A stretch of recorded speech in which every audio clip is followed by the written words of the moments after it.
रज़ा रूमी साहब, जितनी गुफ्तगू ऊपर हुई उसी में से सवाल आपके लिए मैं फ्रेज कर रही हूँ कि एलीट कैप्चर से लेके जिस नए निज़ाम की बात हुई कि उसका और अवाम का ताल्लुक क्या है, इस पूरी सूरत हाल में जो हमारी सियासी जमातें हैं, जो पार्लिमानी जमातें हैं, उन्होंने कोई सबक सीख लिया होगा या नहीं कि आने वाले दिनों में वो कहीं हैं या नहीं?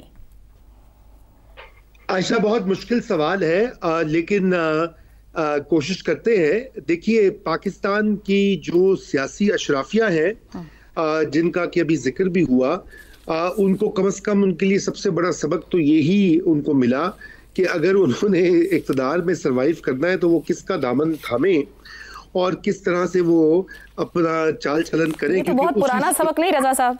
तो बस वो 2000 नया नहीं सीखा, कुछ मतलब ये 2025 में भी उनका वही सबक मिला, क्योंकि उसके अलावा अगर आप ये बड़ी बड़ी बातें इस वक्त हो रही हैं जमहूरियत की और आइन की और इंसानी हकूक की, तो उसके ऊपर तो देखिए कोई भी पार्टी जो है वो सीरियस नहीं है।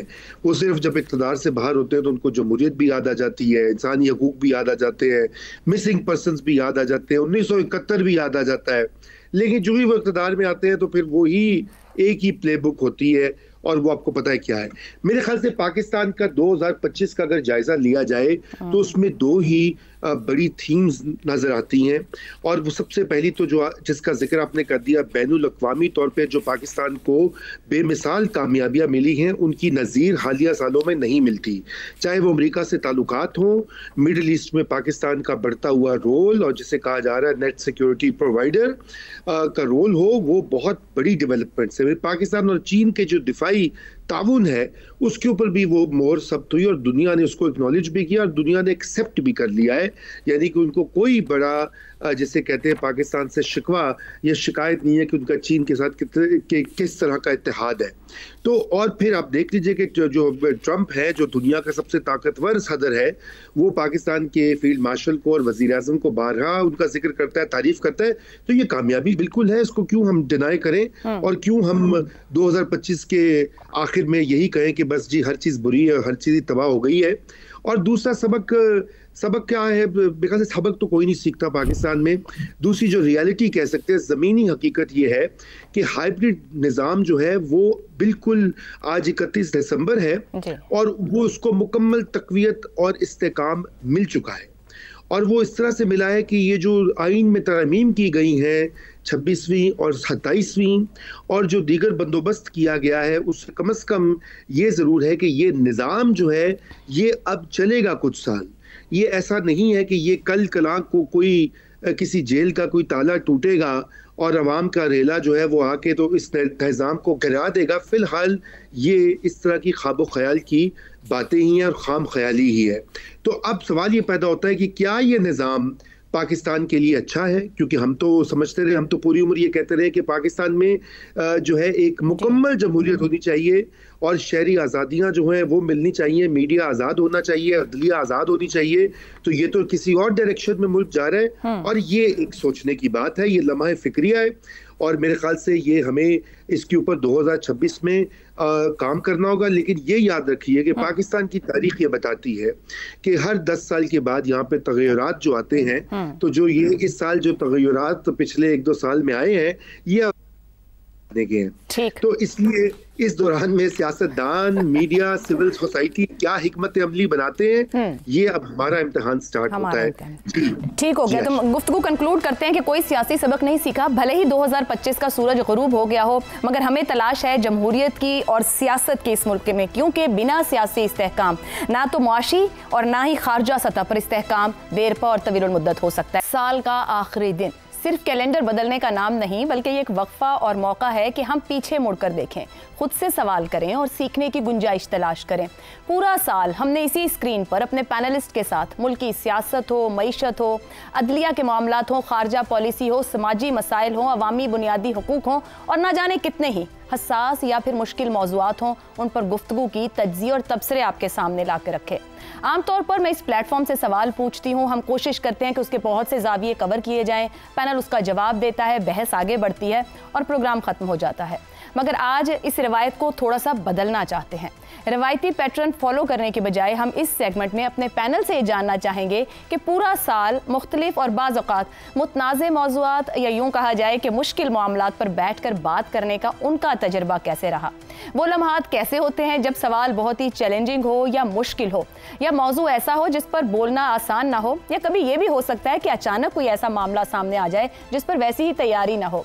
जब एक पैनलिस्ट दिल में कुछ सोच रहा हो कि मैं ये नुक्ता पहले रखूंगा, मगर वही बात कोई और पहले कह दे, तो अंदर की कैफियत क्या होती है।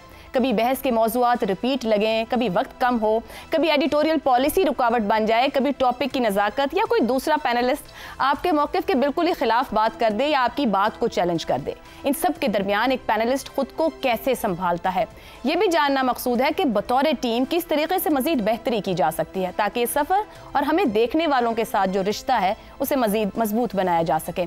कोई ऐसा मशवरा जो हमें अगले साल यानी 2026 में मज़ीद बेहतर बना सके, कोई ऐसी बात जो शायद ऑन एयर कहना मुमकिन ना हो मगर आज के दिन कही जा सकती हो, और सबसे बढ़कर कोई ऐसा पैगाम जो नाजरीन के लिए हो जो साल भर ये सब हमको देखते, सुनते और बर्दाश्त करते हैं। तो आज का प्रोग्राम एहतसाब भी है, एतराफ़ भी और सीखने का एक मौका भी, क्योंकि साल के आखिरी दिन सबसे कीमती बात शायद यही है कि हम सब सच और इख्तिलाफ को ना सिर्फ सुने बल्कि कबूल भी करें, क्योंकि यही स्ट्रेट टॉक है। शहजाद साहब, तो स्ट्रेट टॉक के साथ ये साल कैसा रहा? आप मुस्तकिल हमारे पैनलिस्ट हैं, साथ मौजूद हैं। कौन सा मामला या इशू आपको मुश्किल लगता है या किसी इशू पे चैलेंजिंग महसूस होता है? अच्छा, ये भी कहिएगा कि पहले बात करना आसान होता है या आखिर में बात करने को एक्सप्लेन करना ज़्यादा आसान हो जाता है? अच्छा, पहली बात तो ये है कि आपके इस पूरे साल का ये जो सवाल है ये सबसे मुश्किल सवाल है। और उसकी वजह मैं बताता हूँ। उसकी वजह ये है कि एहतसाब किसी के बस की बात नहीं है। एहतसाब शायद हमारा सिर्फ अवाम करते हैं। हम किसी की, मैं अपनी बात करूं, मैं किसी पलड़े में तुलने के काबिल अपने आप को नहीं समझता। मैं समझता हूं कि लेकिन उसके बावजूद कोशिश हम अपनी पूरी करते हैं कि जो सवाल उठाया जाता है उस सवाल को क्या हम बेहतर तौर पे जवाब दे पाए या नहीं दे पाए। तो जो मैंने समझा, जिस तरीके से सवालात आए और सवालात बहुत मुश्किल भी आए, एक चीज कहूंगा, मेरी उर्दू बहुत अच्छी हो गई है। अच्छा। क्योंकि मुझे जब अल्फाज का चुनाव करना पड़ता है और इस तरीके से करना पड़ता है कि किसी तरीके से बात कह भी दूं और किसी को बुरी भी ना लगे। जब आप इस तरीके से बात करते हैं तो मेरा ख्याल है कि आपको थोड़ी सी कोई तख्लीकी अमल से गुजरना पड़ता है। मेरी उर्दू बहुत अच्छी हुआ करती थी जब तक मैंने एयरफोर्स ज्वाइन नहीं की, और मैं 1900 कब से 71 से पहले 70 तक की बात कर रहा हूँ। मैं उर्दू अदब पे ही पला था, उर्दू ही लेके चला था, लेकिन जिस फिर पेशे में चले गए, फिर वहां से उर्दू आहिस्ता आहिस्ता कमजोर हो गई और फिर हमारे और जुबान जो थी वो सामने आ गई। बाहर सूरत बड़ी खुशी होती है इतने काबिल लोगों के बीच में बैठ के आपके मुश्किल सवालात का जवाब देते हुए। एक चीज जरूर पेश नजर रहती है कि जो बात की जाए, जहां तक सच नजर आती है और जहां तक समझता हूं कि दुरुस्त है। अच्छा, एक और चीज मैंने वो उस तरीके से बात कहता हूं, एक और चीज जो मैंने सुनी और बहुत सुनी इस दौरान में और अब बहुत आम हो गई है कि टीवी प्रोग्राम बहुत फजूल हो गए हैं। इन पे जो बहस है वो लायानी और बेमानी होकर रह गई है। आजकल के माहौल में इनकी कोई अफादियत नहीं रह गई। कम से कम अपनी हद तक, और मैं जानता हूं अपने पैनलिस्ट को भी, मेरा ख्याल है हम सब ने ये कोशिश की कि इन्हीं प्रोग्रामों को, इन्हीं टीवी के प्रोग्राम को, इस प्रोग्राम की हद तक कम से कम हम इस तरह की यूजफुलनेस दे दें, इस तरह का कोई उसकी अफादियत दे दें कि कोई ना कोई इसमें से पॉजिटिव चीज निकल सके।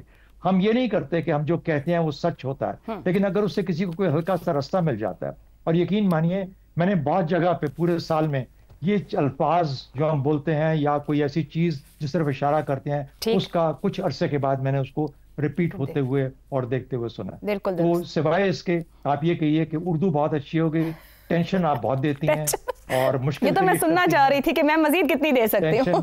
नहीं, और टेंशन की गुंजाइश नहीं है हमारी उम्र के अंदर खास तौर पर।